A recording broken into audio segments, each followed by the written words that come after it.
Dopo la sconfitta sul Granico, i persiani, guidati dal satrapo Orontobane e dal generale Memnone di Rodi, si ritirarono ad Elechernasso, una fortezza sul mare ben protetta per terra e per mare.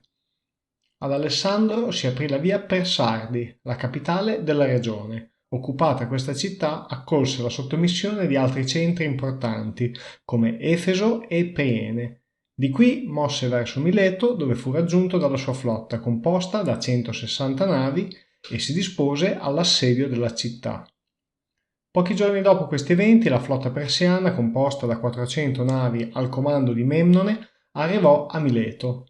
Parmenione suggerì ad Alessandro di dare battaglia in mare, ma Alessandro rifiutò, considerando le conseguenze di un'eventuale sconfitta disastrose per la sua campagna. Alessandro si decise quindi per l'assalto via terra.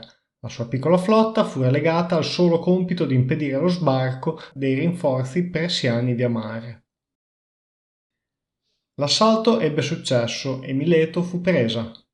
Se le operazioni militari sembravano andare bene per Alessandro, le sue finanze soffrivano ed il condottiero fu costretto a congedare la flotta, divenuta inutile per la sua strategia ed anche troppo costosa.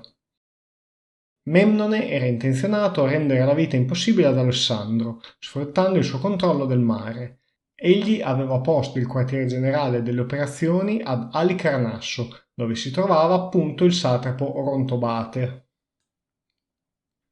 Fu questa quindi la nuova destinazione scelta da Alessandro, che voleva così privare i persiani di tutti i loro porti sul mare Egeo. Alicarnasso era stata ben equipaggiata da Memnone e avrebbe sicuramente opposto una fiera resistenza al re Macedone, tanto più che vi era presente una forte guarnigione di mercenari greci. Alessandro tentò un primo assalto nel lato settentrionale, ma una sortita dei difensori minacciò di incendiare le macchine d'assedio macedoni e la situazione si risolse con uno stallo.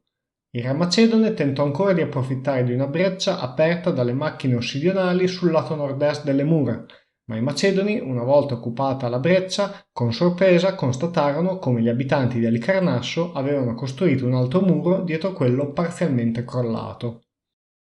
Il giorno seguente Alessandro tentò un assalto del secondo muro, ma fu ricacciato violentemente indietro dai difensori. I difensori stavano acquisendo sicurezza e fu votata una sortita generale per fiaccare definitivamente il morale macedone. I mercenari greci di Alicarnasso furono divisi in due colonne. La prima doveva dar fuoco alle macchine d'assedio nella zona del muro ricostruito. La seconda colonna avrebbe dovuto prendere sul fianco i macedoni che sarebbero intervenuti a supporto dei compagni di guardia alle macchine d'assedio. Infine Memnone, a capo delle truppe persiane, sarebbe intervenuto qualora l'esito della battaglia fosse stato favorevole ai mercenari greci. All'alba partì l'offensiva persiana. La prima colonna fu fermata dalle truppe macedoni, che però subirono la manovra di aggiramento della seconda colonna e si sbandarono.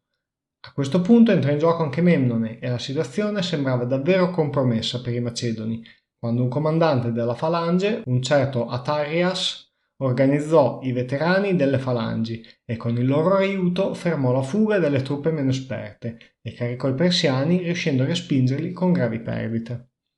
I generali persiani constatarono l'impossibilità di continuare la difesa della città, le cui mura avrebbero resistito ancora per poco agli assalti delle macchine d'assedio macedoni. Così prepararono l'evacuazione, distraendo i macedoni appiccando fuoco agli edifici a ridosso delle mura.